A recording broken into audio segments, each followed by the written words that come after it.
rasulih sallallahu alaihi wasallam usi nafsi wa iyyakum bitaqwallahi faqad fazal muttaqun fala tamutunna illa wa antum muslimun faqala ta'ala ya ayyuhalladzina amanu taqullaha haqqa tuqatih wa la tamutunna illa wa antum muslimun. Hadirin jamaah Jumat rahimani wa rahimakumullah. Semoga Allah merahmati kita, melimpahkan kasih sayang tak berhingga kepada kita, hingga kita kembali kepada Allah Subhanahu wa Ta'ala dalam keadaan diringankan hisabnya untuk mendapatkan rahmat Allah Subhanahu wa Ta'ala di akhirat kelak, insyaallah. Kita bersyukur pada Allah Subhanahu wa Ta'ala diberikan kesempatan hingga detik ini untuk berkehidupan, beriman, dan membuktikan keberimanan kita dengan menunaikan ibadah Jumat berjamaah. Semoga Jumat kali ini diberkahi dan dijadikan oleh Allah Subhanahu wa Ta'ala sebagai Jumat terbaik di antara sekian Jumat yang telah kita tunaikan.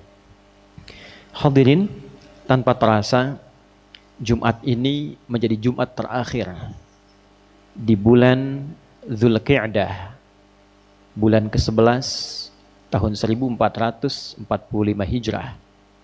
Bukan sekedar Jumatnya, boleh jadi juga akan mengantarkan kepada penanggalan terakhir di bulan ini yang akan mengantarkan kita kepada awal di hari baru, bulan baru, yaitu bulan Dzulhijjah 1445 Hijriah. Ada catatan menarik dari Al-Imam Al-Bukhari yang dicantumkan dalam kitab sahih beliau, nomor hadis 969,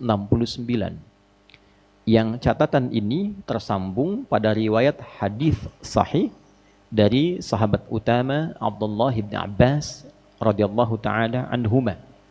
Dari Nabi sallallahu alaihi wasallam, satu kali beliau bersabda demikian, "Ma min ayyamin al-'amalu salihu fihinna ahabbu ila Allahi ay min hadhihi al-ayyam al-'ashr." Qala aw qila ya Rasulullah wala al-jihadu fi sabilillah. Faqala Rasulullah sallallahu alaihi wasallam wala al-jihadu fi sabilillah illa rajulun kharaja bimalihi wa nafsihi wa lam yarji' min dhalika bi syai'. Rawahul Bukhari. Sahabat Ibnu Abbas radhiyallahu taala anhuma menyampaikan satu riwayat hadis pesan agung dari Nabi sallallahu alaihi wasallam kalau beliau bersabda satu kali, "Ma min ayyamin," tidak akan ditemukan perjalanan hari-hari, al-amalu salihu fihinna, saat amal soleh yang dikerjakan di hari-hari itu, ahabbu ilallahi, naik status menjadi sangat dicintai oleh Allah Subhanahu wa Ta'ala. Jadi bila kita menunaikan sholat di luar hari-hari itu, sholat kita benar secara rukun, ikhlas ditunaikan, maka berpeluang sholat kita diterima oleh Allah dan mendapatkan pahala, bekal untuk dibawa pulang ke akhirat. Tapi belum tentu sholat kita dicintai oleh Allah. Membaca Al-Quran di luar hari-hari ini boleh jadi dengan keikhlasan mendapatkan peluang pahala. Satu hurufnya 10 kebaikan. Bila sholat ditunaikan sekali selesai 10, berjamaah dikalikan 27, bila datang ke masjid dapat lagi tambahan 25 kebaikan. Jarak 1 ke 2, 2 ke 3, demikian seterusnya, itu setidaknya 500 tahun jaraknya. Bila ditunaikannya di luar hari-hari tadi, pahala untuk membaca Al-Quran setiap hurufnya 10. Bila berlatih dengan sungguh-sungguh dari yang tidak bisa mengucap terbata-bata, 2 kali lipat pahalanya, bisa 20 potensinya setiap huruf. Jangan dihitung 1, 2, 3 terlalu sedikit. Melimpah untuk bekal kita kembali pulang ke akhirat. Tapi spesial di hari-hari ini, Berubah amalan itu bukan sekedar melahirkan pahala, tapi naik status menjadi bacaan Al-Quran yang sangat dicintai oleh Allah Subhanahu wa Ta'ala. Berbeda antara diterima dengan dicintai. Diterima, amal yang dikerjakan, artinya segala yang kita lakukan dari amal yang baik itu mendapat ridha Allah, yang dengan itu satu, ada keberkahan, ada pengaruh amal itu pada kepribadian kita saat di dunia, dan melahirkan pahala yang dibawa untuk ke akhirat. Misal, berkahnya sholat itu membuat perilaku kita lebih baik. Inna sholata tanha 'anil fahsya wal munkar. Itu berkah, itu dunia. Jadi semakin kita melatih tangan kita dalam bertakbir, wajah kita tunduk, sampai kaki kita juga bersujud, dan taat pada ketentuan Allah, maka anggota tubuh yang dilatih dalam sholat ini, itu akan digunakan dalam perilaku kita berdasarkan bimbingan Allah. Dibimbing, ujung kepala sampai ujung kaki. Ada sifat ihsan, merasa kita dilihat perilaku kita itu oleh Allah Subhanahu wa Ta'ala. Sehingga sholat yang benar ditunaikan itu akan berpengaruh kepada seluruh bagian tubuh kita dan merubah tindakan bagian tubuh ini menjadi baik seketika. Tangan baik, kaki melangkah pada yang baik, mata melihat yang baik. Nah, itu berkah dunia. Akhiratnya, apa yang kita tunaikan selesai, dituliskan 10 kebaikan. Namanya hasanah. Quran surah ke-6 ayat 160. Man jaa bil hasanati falahu asyru amthaliha. Siapa yang mengerjakan satu kali perbuatan hasanah bernilai pahala, itu nilainya 10. Salat itu disebut dalam Al-Quran dengan hasanah. Quran surah ke-11 ayat 114. Aqimis salata tarafain nahar wa zulafan minal lail innal hasanati yudhibnas sayyiat. Salat-salat yang kita tunaikan itu disebut dengan hasanah. Diterima, ada berkah di dunia. Jadi salat bila banyak pun ditunaikan dengan sunnahnya, tidak merubah perilaku yang melakukan itu menjadi lebih baik, itu pertanda belum berkah salatnya. Walaupun gerakan-gerakannya benar, bacaan-bacaannya fasih, tapi tidak merubah pelakunya menjadi lebih baik, artinya belum berkah, belum benar sepenuhnya. Ada kekhusyuan yang hilang, ada pemahaman yang tidak nampak di dalamnya. Nah, dicintai itu konsekuensinya tambah itu. Tambah dari yang tadi, bukan sekedar berkah, bisa mempercepat terkabulnya doa. Ada kisah yang ditampilkan dalam Al-Quran yang mustahil pun menurut manusia, tapi dipandang butuh saat di dunia, itu Allah bisa kabulkan. Contoh, istrinya Nabi Zakaria itu divonis secara medis, secara klinis, tidak mungkin punya keturunan secara medis. Satu, mandul. Yang kedua, monopos. Secara klinis tidak mungkin, secara medis mustahil. Tapi Nabi Zakaria bermohon kepada Allah agar hadirnya keturunan yang mewarisi sifat dakwah beliau, sehingga risalah itu dakwahnya tetap berjalan. Dan dengan ketetapan Allah dikabulkan. Atas takdir Allah dikabulkan itu. Kapan saat dikabulkannya? Saat beliau menyampaikan doa itu dalam sholatnya. Itu ada di Al-Quran surah ketiga. Misalnya Ali Imran di ayat 38 sampai 39. Hunalika da'a Zakaria rabbah. Qala rabbi habli min ladunka dzurriyyatan thayyibah. Innaka sami'ud du'a. Syahidnya ayat 39-nya. Fanadathul malaikatu wa huwa qa'imun yusalli fil mihrab. Annallaha yubashshiruka bi Yahya. Dijawab doa itu saat dalam menunaikan sholat, dipanjatkan, sholatnya belum selesai. Jadi ketika satu amalan dicintai oleh Allah, walaupun belum tuntas amalan itu dikerjakan, seketika itu bisa mempercepat terkabulnya doa. Walaupun belum selesai. Nabi Zakaria itu masih berdiri dalam sholatnya, belum selesai sholatnya, baru selesai doanya. Seketika malaikat datang menyampaikan berita gembira, Allah mengabulkan doamu, akan memberikan anugerah keturunan, bahkan namanya diberikan oleh Allah Yahya. Yahya. Disampaikan dalam sholat, sholatnya belum tuntas. Nah, kita pun menunaikan sholat dalam berdiri, dalam hadis qudsinya itu, ditunggu mau minta apa kita kepada Allah. Idza qala al-'abdu alhamdulillahi rabbil alamin, ketika hamba berkata alhamdulillahi rabbil alamin, qala Allah azza wa jalla, Allah menjawab dalam hadis qudsi, asna alayya abdi, hambaku sedang memujiku. Wa idza qala al-'abdu ar-rahmanir rahim, tadi yang pertama hamadani abdi, yang kedua idza qala al-'abdu ar-rahmanir rahim, qala Allah azza wa jalla asna alayya abdi, hambaku sedang menyanjungku. Wa idza qala al-'abdu maliki yaumiddin, qala Allah azza wa jalla majjadani abdi. Kalau hamba berkata maliki yaumiddin, Allah menjawab hambaku sedang mengagungkanku. Wa idza qala al-'abdu iyyaka na'budu wa iyyaka nasta'in, qala Allah azza wa jalla hadza baini wa baina 'abdi wa li 'abdi ma sa'al. Ini perjanjian antara aku dengan hambaku. Kalau hambaku benar sholatnya sampai bacaan tadi, iyyaka na'budu wa iyyaka nasta'in, maka sekarang apapun yang dia minta aku kabulkan. Nah, jadi ada orang-orang yang dicintai oleh Allah, amalannya bukan sekedar saat ia mengerjakan benar sesuai rukunnya, ikhlas ditunaikan, melahirkan pahala. Lebih daripada itu, doanya cepat dikabulkan. Yang kedua, cinta Allah itu seketika bisa melahirkan ampunan.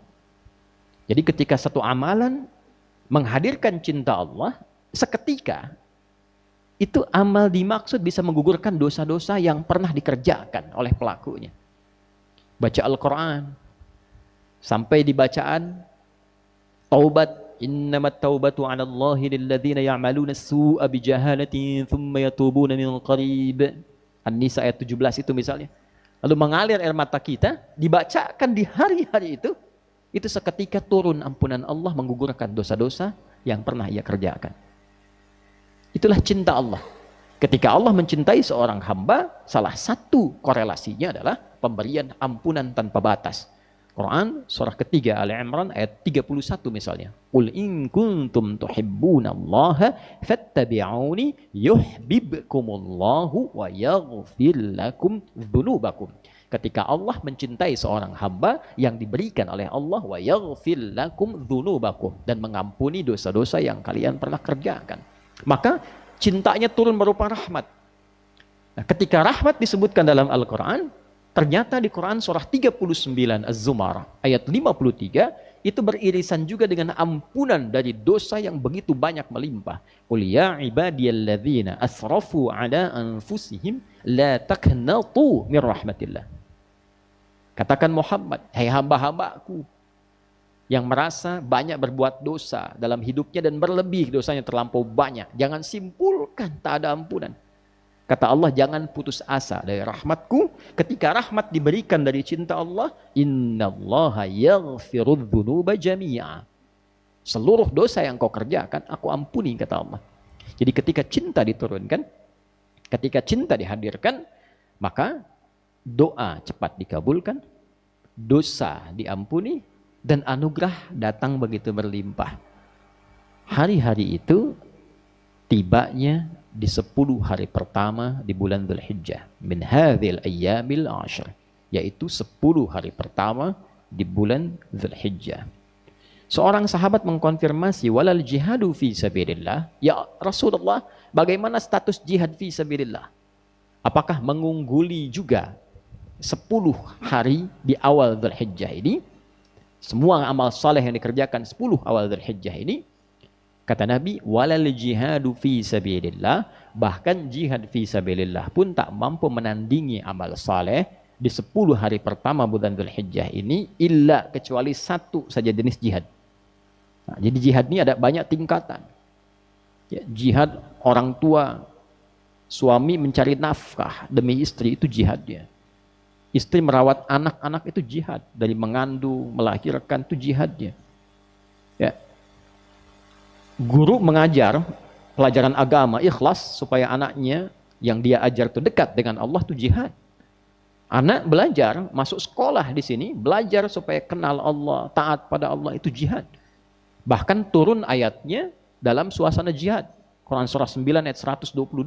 Saat banyak orang berjihad ke medan perang, medan militer, fisik, bela negara, bela bangsa, bela agama, saat yang bersamaan turun ayat yang mengklasifikasikan jihad itu pada 2 nilai yang setara. Jihad yang dengan menggunakan fisik itu sama dengan jihad menggunakan pena. Wa ma kana al-mu'minuna liyanfiru kaffah. Tidak harus semua orang beriman pergi berjuang ke medan tempur semua, mengangkat senjata. Indonesia berada dalam ancaman, misal keluar resolusi jihad, keluar, kita bela itu dengan niat ibadah. Nah, itu bagian kewajiban dari agama kita. Bela bangsa, bela negara dengan niat kita beribadah pada Allah Subhanahu wa ta'ala, berbakti pada negeri, mengabdi dengan niat ibadah kepada Allah. Itu bagian dari agama. Nah, saat hal itu kemudian terjadi, nah, tidak semua keluar. Ada sebagian yang dia berjihad dengan penanya, dengan jurnalistiknya, dengan diplomasinya, dengan ilmunya. Sehingga ada keseimbangan antara di lapangan dengan nilai-nilai diplomatis. Nah, itu setara nilainya. Falaula nafara min kulli firqatin minhum ta'ifah liyatafaqahu fid din wa liyunziru qaumahum idza raja'u ilaihim la'allahum yahdharun. Ada sebagian kelompok orang itu mendalami agamanya, mengkaji lagi, menanamkan spirit, sehingga ketika prajurit-prajurit berjuang di medan laga, ia mendidik masyarakat-masyarakat itu untuk siap juga berjuang dengan ilmu yang sama, dengan semangat yang serupa. Itu sama nilainya. Tapi yang ini yang tak bisa ditandingi adalah orang yang berjuang dengan hartanya, kharaja bimalihi wa nafsihi, dan dengan jiwanya, fisiknya, walam yarji' min dzalika bisyai', dan tidak membawa apapun kembali lagi dengan kedua hal tadi. Dia wafat syahid. Karena itu berbahagia bagi Anda yang mengenakan seragam kebesaran, seragam bela bangsa, bela negara, dan niatkan untuk ibadah. Ketika ada panggilan bertugas sesuai ajal, misalnya wafat, itu diniatkan ibadah, syahid statusnya. Statusnya syahid dan tinggi itu nilainya. Ya, kita berbangga ini pakaian tentara kita itu hijau-hijau. Di surat Al-Kahf itu ada disebutkan orang berpakaian hijau-hijau diberikan anugerah melimpah oleh Allah di surga. Wa yalbasuna thiyaban khudra. Dia menggunakan pakaian hijau, diapresiasi dengan gelang-gelang emas, baju kehormatan, dan dipersilahkan menikmati hasil perjuangannya, tak ada lelah lagi, kesejahteraan bertambah, nikmat. Nah, itu diantara perjuangan. Nah, tidak ada tuntutan itu, maka Allah hadirkan semangat untuk meningkatkan amal saleh. Ramadan berlalu 30 hari. Setelah itu kadang kembali lagi ke asal mula. Mata melihat yang kurang baik lagi. Pikiran berpikir yang tidak baik lagi. Saat Ramadan tidak bertikai, setelah Ramadan saling bertikai. Sama muslim mencela, sama muslim menjatuhkan. Ya. Selesai Ramadan, korupsi marak lagi. Maka dihadirkan lagi untuk mengingatkan 10 hari. Seperti halnya orang-orang yang berhaji mendapatkan mabrur dari kata birrun, merubah menjadi lebih baik. Maka yang tidak berhaji diberikan kesempatan 10 hari berlatih beramal. Yang bila dikerjakan, amalan itu naik status dicintai oleh Allah Subhanahu wa ta'ala, yang dengan itu berpotensi doa cepat dikabulkan, dosa diampuni, perbuatan berubah jadi baik, dan bila sudah baik, mudah bagi Allah menitipkan apapun yang bisa kita jadikan sebagai bekal ibadah. Kalau ilmu, cepat diberikan. Kalau harta, cepat didapatkan. Kalau kedudukan, tidak perlu diraih dengan sogokan. Kalau tenaga, dia melahirkan keberkahan untuk melakukan apapun yang bermanfaat dalam kehidupan. Itulah 4 poin yang bisa kita dapatkan. Dan sebagai penutup, bila ingin melakukan satu amalan dan mengumpulkan jenis-jenis kebaikan, amal saleh, maka diantaranya ada amalan berupa puasa. Puasa bisa dilakukan dari hari pertama, bisa berturut-turut sampai hari ke-9. Hari 1, hari kedua, hari ketiga, demikian sampai hari ke-9. Hari ke-10 itu sudah hari raya, haram hukumnya puasa. 11, 12, 13 hari tasyrik, haram hukumnya puasa. Itu hari bergembira karena kita telah merasakan perubahan dalam kehidupan. Jadi lebih baik, lebih enak, lebih tenang. Kita makan sebagai rasa syukur kita pada Allah, diberikan kesempatan hidup, telah merasakan perbuatan hidup, dan kita memakan pertama kali makanan halal dari hasil pendekatan kita kepada Allah, berjuang selama 9 hari. Mendekat untuk jadi lebih dekat, lebih mudah dikabulkan doa, lebih mudah untuk ibadah. Bahasa Arab dia disebut dengan kurban. Maka kita berkorban dalam arti berusaha mendekati Allah Subhanahu wa ta'ala dengan amal soleh kita. Maka siapa yang mampu berturut-turut boleh 1 sampai 9 hari. Siapa yang ingin tanggal 1 puasa, tanggal 2 istirahat, tanggal 3 puasa, boleh. Ya, silahkan karena redaksinya memperbanyak. Yang belum pernah puasa, 1 pun bisa banyak. Kalau sulit menunaikan, maka setidaknya tunaikan tanggal 9-nya. Dikenal dengan puasa Arafah, yang di Mekah wukuf berhaji, yang tidak berhaji puasa. Sama-sama merenung, sama-sama istighfar, sama-sama mengoreksi diri. Itulah sebabnya puasa Arafah bisa menggugurkan dosa yang pernah dikerjakan setahun yang akan berlalu, telah berlalu, dan juga mencegah setahun yang akan datang. Dosa-dosa kecilnya hilang, mencegah bukan berarti menjamin dosa setahun itu hilang, tidak. Mencegah kita berbuat dosa dari hasil perenungan dalam konteks kita ibadah di hari itu. Semoga kita diberi kekuatan untuk memuliakan 10 hari pertama di bulan Dzulhijjah yang akan kita songsong insya Allah. Bila tidak ada perubahan, esok hari akan kita masuki. Dan tahun ini bila tidak ada perubahan akan bersama-sama Idul Adhanya di Indonesia tanggal 10 Dzulhijjah.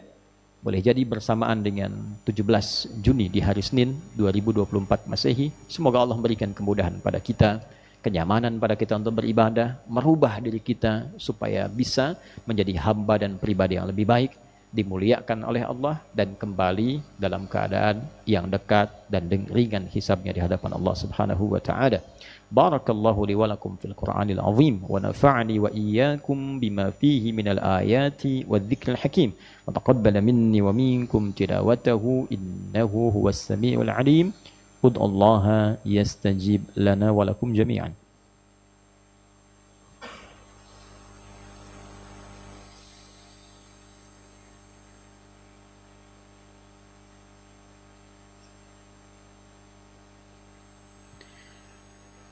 Alhamdulillah wassalatu wassalamu ala Rasulillah nabiyyina wa sayyidina Muhammad ibn Abdullah wa ala alihi wa sahbihi wa man walah. Nashhadu an la ilaha illallah wahdahu la syarika lah wa nashhadu anna Muhammadan abduhu wa rasuluhu alladhi la nabiyya ba'dah. Faya ibadallah usi nafsi wa iyyakum bitaqwallahi faqad fazal muttaqun fala tamutunna illa wa antum muslimun. Faqala ta'ala يا أيها الذين آمنوا اتقوا الله حق تقاته ولا تموتن إلا وأنتم مسلمون.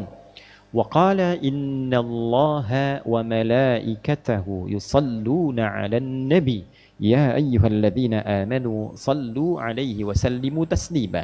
اللهم صل وسلم وبارك على حبيبك الكريم رسولك المصطفى الأمين نبينا وسيدنا محمد وعلى آله وصحبه أجمعين. اللهم إنا نسألك بأسمائك الحسنى وصفاتك العلى الرحمن الرحيم أن ترحمنا بكمال رحمتك يا أرحم الراحمين. اللهم ارحمنا برحمتك يا أرحم الراحمين. اللهم ارحمنا بنور القرآن يا أرحم الراحمين ونور حياتنا بنور القرآن يا رب العالمين. واجعل القرآن صحيبا لنا في الدنيا ونورا لنا في الآخرة ونورا لنا في البرزخ وشفيعا لنا يوم القيامة يا أرحم الراحمين. اللهم ربنا لا تدع لنا في مقامنا هذا ذنبا إلا غفرته ولا هما إلا فرجته ولا دينا إلا قضيته ولا مريضا إلا شفيته ولا حاجة من حوائج الدنيا والآخرة فيها لك رضا وفيها لنا الصلاح إلا قضيتها يا أرحم الراحمين. اللهم كرمنا في بداية ذي الحجة يا أرحم الراحمين ووفقنا بالعمل الصالح يا رب العالمين وكرمنا برحمتك يا رب العالمين. اللهم احفظ بلادنا أندونيسيا واجعلها بلدة طيبة وأنت ترضاها واحفظ أمراءها يا أرحم الراحمين واهدهم صراطك المستقيم ليخفف حسابهم يوم القيامة يا أرحم الراحمين. اللهم احفظ علماءنا واجعلهم مخلصين لك الدين وحدنا يا الله وجنبنا من التفرقة. اللهم يا خير الناصرين اللهم انصر إخواتنا في فلسطين. اللهم زد قوة المجاهدين في فلسطين واحفظ المسجد الأقصى وارزقنا الفرصة لنصلي في مسجد الأقصى قبل مماتنا يا أرحم الراحمين. واجعل أحياءهم مجاهدين في سبيلك وموتاهم شهداء وألحقنا معهم في رحمتك مع الذين أنعمت عليهم من النبيين والصديقين والشهداء والصالحين وحسن أولئك رفيقا. ربنا آتنا في الدنيا حسنة وفي الآخرة حسنة وقنا عذاب النار.